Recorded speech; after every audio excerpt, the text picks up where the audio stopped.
Mr. Weir, the floor is yours. Thanks very much. Mr. Wernick, in your opening statement, you indicated the former minister agreed that entering into a deferred prosecution agreement would have been entirely lawful.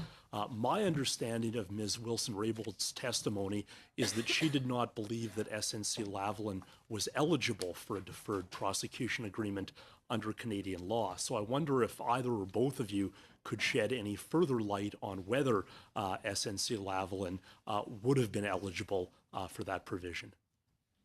What I meant by lawful was it was an option available to the minister under legislation passed by this Parliament.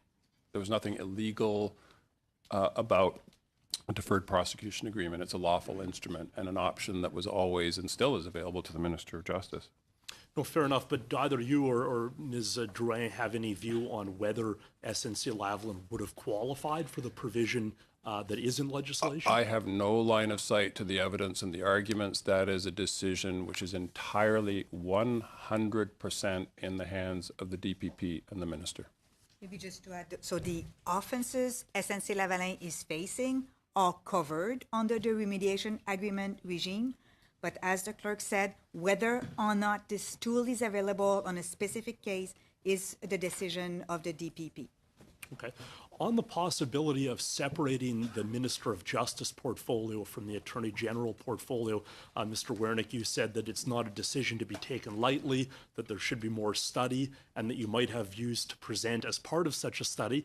Given that you're in charge of the machinery of government in this country, I'm wondering if you have any views that you could present today. I think if you're going to go down this road, and I do think it's a productive thing to go down, then you'd have to look at Australia, New Zealand, the United Kingdom, provincial governments, and ask yourself, where is it being done, where is it not being done? My general comment on machinery changes is you trade one set of issues for another set of issues. There are consequences that are intended, and there are unintended consequences. And the people that make decisions on machinery, which actually is you in passing legislation, have to decide which set of issues you'd prefer to have. Okay.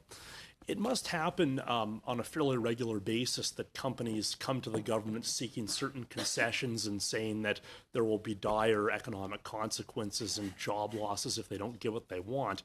I'm wondering if you can speak any more to how the government assesses those kinds of claims or threats from companies. Well, first of all, I mean, it's an opportunity, thank you for the question, to say something I said earlier, which is in Canada, we have a very strong transparency regime, that these contacts with government and this advocacy by companies is recorded, it's registered, and it's regulated. So that is a very good thing for Canada and Canadians. Companies, unions, university presidents, provinces, stakeholders make representations to governments all the time, and they make them to you. And so each issue would be different in terms of how it's assessed. Okay, well, thank you. Thank you very much, Mr. Weir.